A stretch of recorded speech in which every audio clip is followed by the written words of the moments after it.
आज 2 अगस्त के current affairs को देखते हैं। तो स्टार्ट करते हैं। पहला पॉइंट, जनजातीय कार्य मंत्रालय को दिया गया स्कॉच गोल्डन अवार्ड। जनजातीय कार्य मंत्रालय होता है, उसे स्कॉच गोल्डन अवार्ड 2020 दिया गया है। तो इसको देखते हैं। जनजातीय मंत्रालय ने सक्षम आईटी योजना के माध्यम से आदिवासी लोगों को सशक्तिकरण बनाने के लिए दिए गए सहयोग को सम्मानित करने के लिए मंत्रालय को स्कॉच गोल्ड अवार्ड दिया है। आदिवासी मामलों के मंत्रालय में डीबीटी मिशन के मार्गदर्शन में डीबीटी पोर्टल के माध्यम से 5 में छात्रवृत्ति योजनाओं को एकीकृत करके आदिवासी समुदाय को सशक्त बनाना। इस वर्ष स्कॉच गोल्ड अवार्ड को 66वां संस्करण India response to COVID threat digital governance नाम से आयोजित किया गया है। तो ये बहुत IMP क्वेश्चन बन जाता है, तो इसका याद रखना। जनजातीय कार्य मंत्रालय को स्कॉच गोल्डन अवार्ड 2020 से सम्मानित किया गया है। अगला पॉइंट देखते हैं। जम्मू कश्मीर में की गई 12 AMRIT फार्मेसियों की स्थापना। तो जम्मू कश्मीर में 12 AMRIT फार्मेसियों की स्थापना की गई, इसको देखते हैं।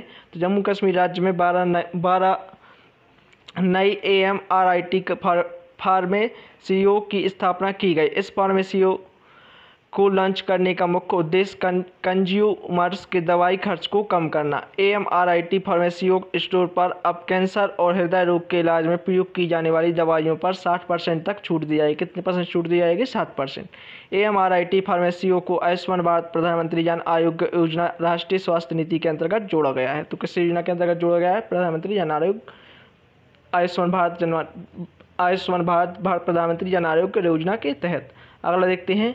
ताइवान देश के पूर्व राष्ट्रपति ली टैग हुई का हुआ निधन। हाल ही में ली टैग हुई का निधन हुआ है। वो ताइवान देश के पूर्व राष्ट्रपति रह चुके हैं। तो इनके बारे में देखते हैं। ताइवान देश में लोकतंत्र के जनक माने जाने वाले पूर्व राष्ट्रपति ली टैग हुई का निधन हुआ। उन्हें ताइवान के राष्ट्रपति के रूप में 1998 से 2000 तक चुना गया है। उन्होंने अपने शासनकाल में नए लोकतांत्रिक राजनीतिक कार्य किए और संवैधानिक परिवर्तनों के माध्यम से देश को आगे पहुंचाया। वह ताइपे के मेयर और ताइवान के प्रांतीय गवर्नर भी रह चुके हैं। अगला पॉइंट देखते हैं। हमीद बकायोको बने आइवरी कोस्ट के नए प्रधानमंत्री। हमीद बकायोको हैं, वो आइवरी कोस्ट के नए प्रधानमंत्री बन गए। तो इनके बारे में देखते हैं।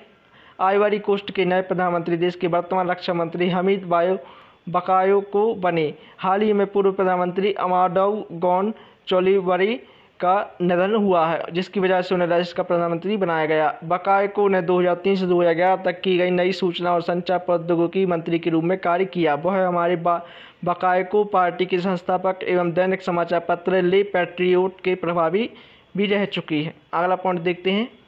अरब जगत के पहले परमाणु रिएक्टर में अपना ऑपरेशन किया शुरू। अरब जगत है, उन्होंने अपने पहले परमाणु रिएक्टर में अपना ऑपरेशन शुरू किया है। तो इसके बारे में देखते हैं। तेल से समृद्ध खाड़ी देश UAE के आबू धाबी में अरब जगत का पहला परमाणु रिएक्टर बराकाय ने काम करना शुरू किया है। अरब जगत का पहला परमाणु रिएक्टर कौन है? बराकाय। इसने काम शुरू किया है, जो कि 14,000 मेगावाट के दबाव वाले पानी के रिएक्टर में बिजली उत्पन्न करेगा। संयुक्त अरब अमीरात ने वर्ष 2017 में बराकाय परमाणु रिएक्टर के चालू होने की उम्मीद लगाई थी। बराकाय शब्द का अरबी में अर्थ होता है आशीर्वाद। जी बहुत IMP क्वेश्चन बन जाता है। बराकाय शब्द का जो है इसमें अर्थ होता क्या है? आशीर्वाद अर्थ होता है। इसको देखते हैं। अमीरात न्यूक्लियर एनर्जी कॉरपोरेशन और कोरिया इलेक्ट्रिक पावर कॉरपोरेशन के एक संयुक्त उद्यम में विकसित किया है, जिसे दक्षिण कोरिया द्वारा डिजाइन किया गया है। किसके द्वारा डिजाइन किया गया है? दक्षिण कोरिया के द्वारा। अगला पॉइंट देखते हैं। रूस ने की ब्रिक्स पर्यावरण मंत्रियों की 6ठी बैठक की अध्यक्षता। बहुत IMP क्वेश्चन बन जाता है एनवायरनमेंट से रिलेटेड। तो रूस ने ब्रिक्स पर्यावरण मंत्रियों की 6ठी बैठक की अध्यक्षता की है। तो ब्रिक्स पर्यावरण मंत्रियों की 6ठी बैठक की अध्यक्षता रूस देश ने की। भारत वर्ष 2011 में विश्व पर्यावरण मंत्री की 7वीं बैठक की अध्यक्षता करेगा। बहुत IMP क्वेश्चन बन जाता है। 2021 में जो बैठक होगी पर्यावरण वाली ब्रिक्स पर्यावरण मंत्रियों की, वो 7वीं बैठक होगी और जो भारत उसकी अध्यक्षता करेगा। इस बैठक में फेडरेटिव पब्लिक ऑफ ब्राजील, रूसी संघ भारत गणराज्य, पीपल रिपब्लिक ऑफ चाइना और दक्षिण अफ्रीका गणराज्य के पर्यावरण मंत्रियों ने वीडियो सम्मेलन के माध्यम से आयोजित बैठक में भाग लिया। भारत की तरफ से केंद्रीय पर्यावरण मंत्री श्री प्रकाश जावड़ेकर ने इस बैठक में भारत का प्रतिनिधित्व किया और भारत द्वारा राष्ट्रीय स्वच्छ वायु कार्यक्रम में भारत के लिए किए गए प्रयासों पर चर्चा की। तो जो इसमें भाग लिया था प्रकाश जावड़ेकर ने लिया था। अपन के केंद्रीय पर्यावरण मंत्री हैं प्रकाश जावड़ेकर। इस बैठक में उन्होंने अपना हिस्सा लिया था। अगला पॉइंट देखते हैं। राष्ट्रीय मुस्लिम महिला अधिकार दिवस 1 अगस्त को बनाया गया है। राष्ट्रीय राष्ट्रीय मुस्लिम महिला दिवस 1 अगस्त को बनाया गया है, इसको देखते हैं। भारत सरकार ने राष्ट्रीय मुस्लिम महिला दिवस अधिकार दिवस 1 अगस्त को बनाया। मुस्लिम महिलाओं पर किए जा रहे ट्रिपल तलाक अपराध को हुई भारत में मुस्लिम महिला अधिकार का दर्जा दिया। मुस्लिम पर्सनल लॉ 1937 के अधिनियम द्वारा मुस्लिम पुरुषों को दिया गया एक विशेष प्रावधान था। इस कानून ने कानूनी रूप से ट्रिपल तलाक की प्रथा को अनुमति दी थी। ट्रिपल तलाक को तलाक ए विद्दत के रूप में भी जाना जाता है। इस कानून से पहले पति अपनी पत्नी को 3 बार तलाक शब्द का उच्चारण करके वैवाहिक संबंध को रद्द कर देते थे, परंतु इस विधेयक के पास होने पर अब वह ऐसा नहीं कर सकते। तो एक बहुत IMP क्वेश्चन ये बन जाता है, तलाक को तलाक ए बिद्दत के रूप में भी जाना जाता है। अगला देखते हैं। सिडबी और ट्रांस यूनियन सिविल ने लॉन्च किया MSME SAM पोर्टल। भारतीय लघु उद्योग विकास बैंक सिडबी ने one stop knowledge portal launch करने के लिए ट्रांस यूनियन के साथ समझौता किया। MSME SAM पोर्टल एक वृद्ध शिक्षा एवं ज्ञान मंत्र है जो कि क्रेडिट दाताओं के प्रबंधन में MSME की मदद करेगा। इसे लॉन्च करने का मुख्य उद्देश्य MSME क्रेडिट दायित्व के प्रबंधन, जागरूकता और सस्ती वित्तीय सहायता और क्रेडिट लाइफ साइकिल के अंतर्गत उनका मार्गदर्शन करना। बांग्लादेश में बिजली परियोजना के लिए आर पावर और जेरा ने किया समझौता। जो बांग्लादेश है वहाँ पे बिजली परियोजना के लिए आर पावर और जेरा ने हाल ही में समझौता किया है, तो इसके बारे में देखते हैं। रिलायंस पावर और जेरा जापानी ऊर्जा कंपनी ने बांग्लादेश में गैस आधारित थर्मल पावर उत्पादन परियोजना के तहत समझौता किया है।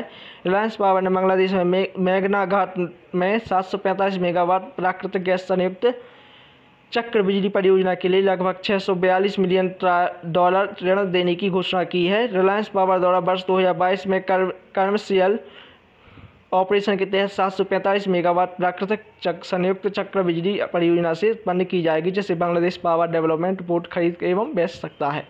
तो कौन खरीद बेच सकता है? Bangladesh power development board. ठीक, अगला देखते हैं। स्मार्ट ग्रिड प्रौद्योगिकी में PFC ने IIT कानपुर के साथ समझौते पर किए हस्ताक्षर। तो स्मार्ट ग्रिड प्रौद्योगिकी में PFC ने IIT कानपुर के साथ समझौते पर हस्ताक्षर किए हैं, तो इसके बारे में देखते हैं। पावर फाइनेंस कॉरपोरेशन में भारतीय प्रौद्योगिकी संस्थान कानपुर के साथ स्मार्ट ग्रिड टेक्नोलॉजी के लिए समझौता किया। पावर फाइनेंस कॉरपोरेशन ने स्मार्ट ग्रिड प्रौद्योगिकी पर अनुसंधान एवं विकास के लिए बुनियाद ढांचे को विकसित करने के उद्देश्य से IIT कानपुर के साथ यह समझौता किया। PFC IIT कानपुर को इस योजना के लिए